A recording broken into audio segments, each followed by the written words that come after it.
আমি এই পর্যন্ত ইন্ডাস্ট্রিতে বলতে পারি মাথা উঁচু করে যে আমি তানহা কোনোদিন কারো কাছে এইরকম ইভেন্টে কোনো মুভি করি নাই, অ্যান্ড ইনশাল্লাহ বেঁচে থাকলেও এইরকম সময় আমার আসবে না, কারণ আমি কাজ জানি, আমি কাজ দিয়ে আমার নিজেকে প্রমাণ করি যে আমি ঠিক আছে। বলবো আমার বলে কখনোই হয়নি, যেটা একদম চিরন্তন সত্য। আমি সবাইকে বলি, এখনো বলি, কারণ এই সুযোগটা কেউ পায় নাই, আমি কোনোদিন কাউকে দেও নাই, কে বলবে সেই সাহসটুকুও পাই নাই।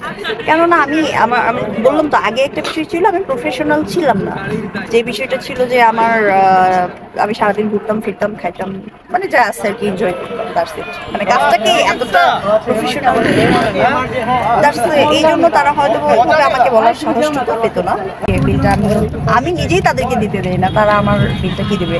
আর পেমেন্ট করতে গেলে ভাই ওই পেমেন্টটা আমাকে দিতে পারবে না। সো আর ইভেন্ট একটু দূরেই থাকে, সেগুলো কারোর সঙ্গে রেস্টুরেন্টে বসছি, কিংবা কোনো প্রডিউসার আসছে বা আমাকে তাদের মুভির জন্য চাইতেছে, কিন্তু আচ্ছা আমার বাসায় গিয়ে গেছিল যেন ভাইয়া, তার নাম কি, জামাল শিকদার ভাইয়া গেছে, তো সকলে মোটামুটি সবাই গেছে।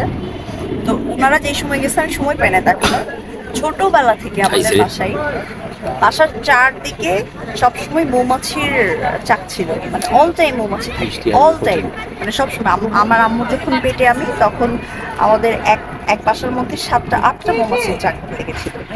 তো আমার দাদু তখন বলতো যে মানে আগে থেকে আর কি মৌমাছি কারো কোথাও হইতো না, শুধু আমাদের বাসায়। আর আমি ছোটবেলা থেকে এত দুষ্ট ছিলাম, এই যে আমার চোখের পাশে দেখা থাকে একটু কাটা, তারপর মাথায় এখানে একটু কাটা, প্রচুর দুষ্টু। এখন তো আমি একটু শান্ত হয়ে গেছি, এত দুষ্টু।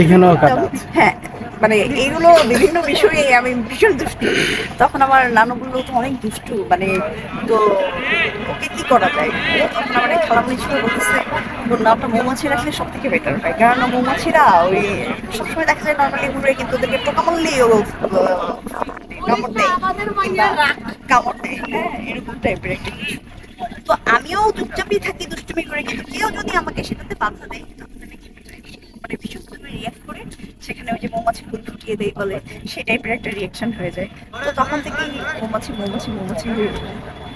সিনেমার সংখ্যা মানে কম মনে হয়, কারণ আমার সিনেমার সংখ্যা কম না, আমার সিনেমা এখনো স্ক্রিপ্ট, আমার 4টা মুভি স্ক্রিপ্ট, 4টাই অনেক লিখতে। কিন্তু আমি এই মুভিগুলোতে ভাইয়া, আমি কিন্তু এখনো, যেদিন আমি নির্বাচনে ওখানে ভোট দিয়ে বাসায় গেলাম, যাওয়ার পরে এমন ঠান্ডা গরমে আমি 4 দিন অ্যাপোলো হসপিটালে ছিলাম, মানে গলা নিউমোনিয়া টাইপের হয়ে গিয়েছিল ঠান্ডা গরমে, দ্যাটস খুব খারাপ একটা অবস্থা ছিল।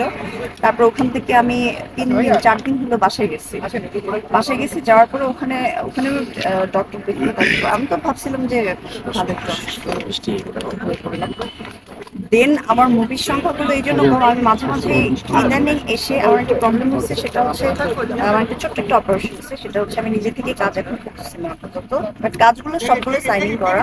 আর আমার কিন্তু 7টা মুভি রিলিজিং অবস্থায়, মানে সেগুলো কিন্তু সেন্সারও পাইছে। এখন শাপলা মিডিয়ার কর্ণধার আমাদের সেলিম সাহেব ঝামেলার মধ্যে আছে, আমাদের শাহিন একটু ঝামেলার মধ্যে আছে, এই মুভিগুলো ঘুরছে না। আরো কিছু আদার্স আছে, তারপরে এটাও আছে। আজকে এই পর্যন্তই। আর মেন যে কথাটা বলছিলাম কি, ও আচ্ছা, আমার কানেক্টটা সবাই দোয়া করবেন। ছোট্ট একটা অপারেশন আছে, সেটা হচ্ছে আমি 4 বছর আগে একটা অ্যাক্সিডেন্ট করছিলাম, গাড়ি অ্যাক্সিডেন্ট। ওইটাতে একটু মাথায় ব্যথা পেয়েছিলাম, এটা থেকে কান দিয়ে শুধু ব্লাড আসে। তো এটা এখানকার ডক্টর, মানে ওরা একটু অপারেশন করতে চাইছিল, বাট এটা আমি এখানে রিস্ক নিচ্ছি না, সিঙ্গাপুরে যাবো, এই জন্য একটু থ্যাংক ইউ আপু। so much ভাইয়া।